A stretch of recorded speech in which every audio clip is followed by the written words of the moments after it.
సంగమా, పాపాన్ని గురించి భక్తుడు ఇర్మియా ఇశ్రాయేలీయుల పాపాన్ని గురించి జ్ఞాపకం చేస్తూ ఉన్నాడు.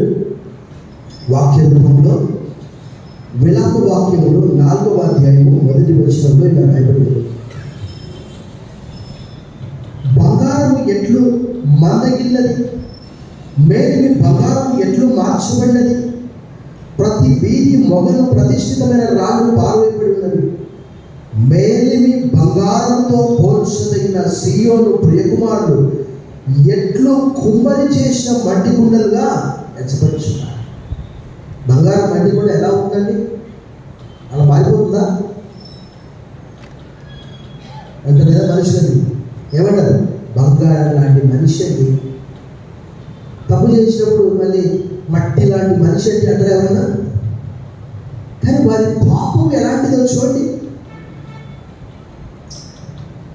వారి పాపం ఆరోపించినప్పుడు రాయబడిన చూడండి, నా జనుల కుమారి చేసిన దోషము సొదొమ పాపము కంటే అధికము, ఎవరును దాని మీద చెయ్యి వేయకుండా నిమిషంలో పట్టడము ఒకే ఒకటి. ఏ దేశమైనా సింపుల్, ఏ గ్రామమైనా సింపుల్, ఏ ఇల్లైనా సింపుల్. త్రాగుడున్నా వ్యభిచారం ఉన్నా ఆ పట్టణము, ఆ గ్రామం, ఆ ఇల్లు ఉష్క. సొదొమ గొమొర్రా అద్మా సెబోయిం ఎందుకు పాడైంది? ఆ 19వ అధ్యాయంలో మనం ఏం చూస్తాము? వృద్ధులు, బాలురు, ప్రతి ఒక్కరట దేవుడు ఆ పాపాన్ని 13వ అధ్యాయము 13వ వచనం ఆదికాండంలో ఏమన్నా సొదొమ మనుష్యులు బహు దుష్టులను యెహోవా దృష్టికి పాపులై ఉన్నారు. ఆ పట్టణాన్ని దేవుడు అగ్ని గంధకములతో పాడు చేశాడు. ఇశ్రాయేలు కూడా పాపం చేస్తే ఏం చేశాడు చూడండి. అసలు ఎంత అద్భుతమైన మాటలు.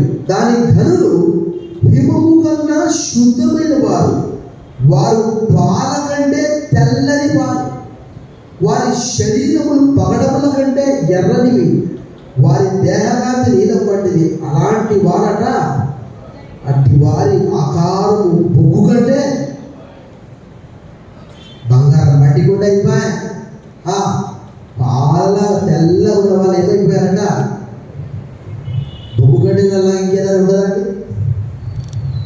ప్రసాద్, బొగ్గు కంటే నల్లగా ఏదైనా ఉండదా? వాళ్ళు అయిపోయారంట. కారణం ఏంటి? మరి పాపం. కాబట్టి ఎవరైనా పర్లేదు, అది ఉంటే ఖచ్చితంగా ఆ పట్టణము, ఆ ఇల్లు, అది మానవుని ఒక కుష్టు రోగము, పుండులాగా, క్యాన్సర్ వ్యాధిలాగా ఆ ఇశ్రాయేలు జాతినంతా పాడు చేసేసి వారు మరలా తమ పాపాన్ని విడిచిపెట్టి దేవుని దగ్గర తిరిగితే ప్రభు వారిని క్షమించి మరలా చేర్చుకున్నాడు. సో యేసుక్రీస్తు ద్వారా మనందరినీ కూడా this bread reminds us that his body was crushed into pieces. ఈ రొట్టె మనకు ఏమని జ్ఞాపకం చేస్తుందంటే ఆయన శరీరం, దేహం అంతా కూడా ఏం చేయబడ్డది? నలగొట్టబడ్డది, విరగొట్టబడ్డది. ఆయన పేరు విరగొట్టబడ్డ యేసు. ఎవరైనా అడిగితే చెప్పండి, నలగొట్టబడ్డ యేసు. ఎవరైనా ఉన్నారా ఇలాంటి వారు? యుద్ధం చేసే వాళ్ళు ఉంటారు, కానీ దెబ్బతినే వారు ఎవరు ఉంటారు. సో ఈ దేహం, ఈ రక్తం మనం చూసాము. లాట్ ఆఫ్ సాక్రిఫైజెస్, బలులు చాలా ఉండేవి. ఆ బలిపోయి యేసుక్రీస్తు వారి మానవ బలిగా తన శరీరాన్ని కలవరి సెలవులో బలిపీఠంగా ఉంచాడు. దానికి సాదృశ్యంగా మనం దీన్ని తీసుకుంటున్నాము. తల నుంచి ఆయన మన తప్పిదములను క్షమించాడు కాబట్టి మనం కృతజ్ఞత చెల్లిస్తాం. సమయంలో సహోదరుడు వరప్రసాద్